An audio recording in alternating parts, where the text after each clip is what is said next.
Hey guys, this is Actual Ix with Robot Reviews, and today I'm going to be doing a B-Daman combo showcase. This time I have a control type combo, and we're going to be using Triple Delusion, Assault Dragren, optionally Strike Dragren. We're only going to be using the head part, and that can easily be substituted with the Dragren 2 head part, but I think this is a little bit better.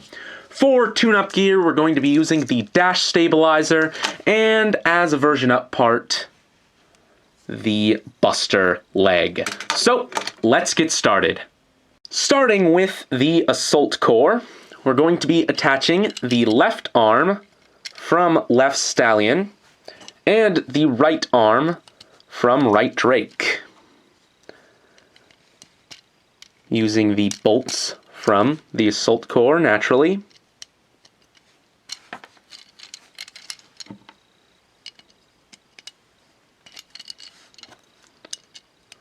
There we go.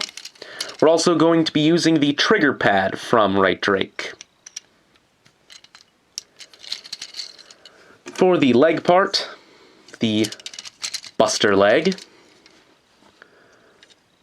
Secure that on here.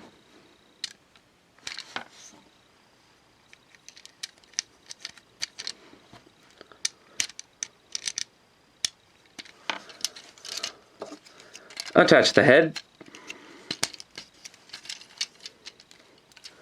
Just like that. Now, with the dash stabilizer, we're actually not going to need these end parts here. This is all we need of the stabilizer itself. So, just plug this on. Get these out of the way.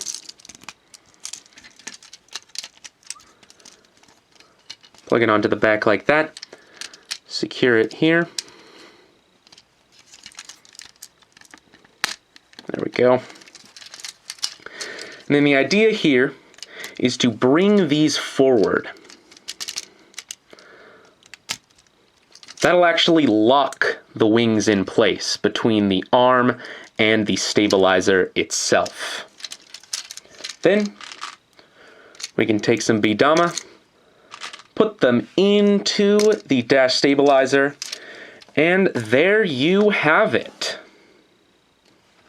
Now, I suppose by the official naming system, this would be Buster, Assault, Dragren, but that leaves a lot of holes. It doesn't account for the dash stabilizer or the arm parts. I think the naming system is very flawed. Call this what you will, here it is. Now, generally, I think combos are kind of boring. They're just a conglomeration of parts. While those parts are individually very good, and while when you bring them together it ends up performing very well, none of the parts really work together. And that was sort of my goal here. I wanted all of the parts to work in tandem, creating one singular unit, I suppose. Now, most of the parts work to make a very solid and a very controlled and comfortable grip. And I think I did just that. Now, I actually like taking these and bringing them around like this. When you hold it, this section is in between your fingers. And when it's like this, it makes a much softer edge rather than this jagged edge here. It doesn't dig into your flesh. It also puts this little divot here on the front where your index finger can rest, again making it a lot more comfortable. It does look a little bit ugly from the front, but it's a price to pay, I guess. Now your middle finger ends up going right here and sort of resting on this part, and then the trigger pad allows you to press in the trigger with 2 thumbs. It's a very, very solid grip, very comfortable, like I said. Now, it does have a lot of surface area on the bottom here, but the 2 little marbles here allow for sort of a pivoting system. As you can see, you can push back on this and it lifts these 2 sections up, allowing for mobility, and then once you have it positioned properly, you can push forward, putting a lot of friction on the ground and securing it in place, and then it will not move. So you can line up your shot and hit the target, hopefully. Now, for the core, I chose the Assault core for two reasons. One, it's pretty accurate, but also doesn't rely on the Emblem charge for power. I could have used something like Crease, which is a lot more accurate, but it isn't very powerful without the Emblem charge.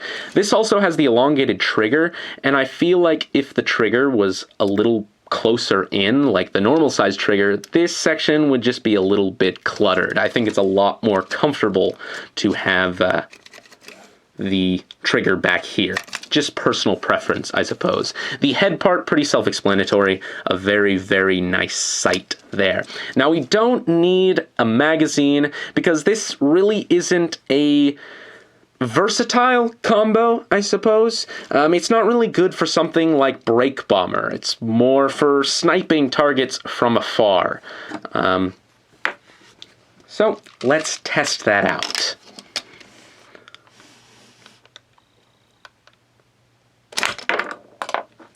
Still, very, very accurate, very satisfying to fire. Let's do a power test here.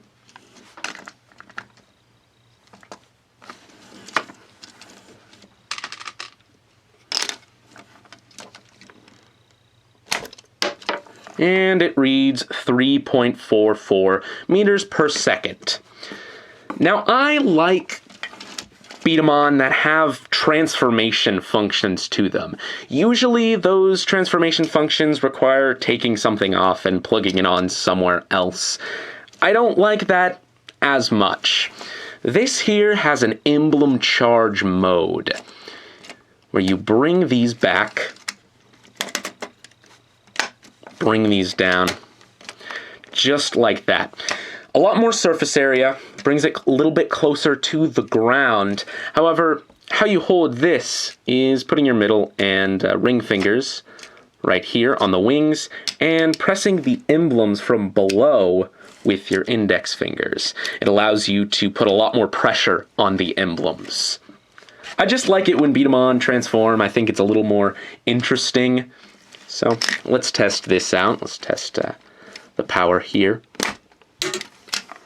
And 4.46. So quite powerful. Yeah, a very cool B-Daman. Again, I just wanted all of the parts to work together, and I think I did that. Works very well, not very versatile, but for what it is, I like it a lot. If you want to try this out, feel free, test it out yourself, and this is IXRoll@IX, signing off.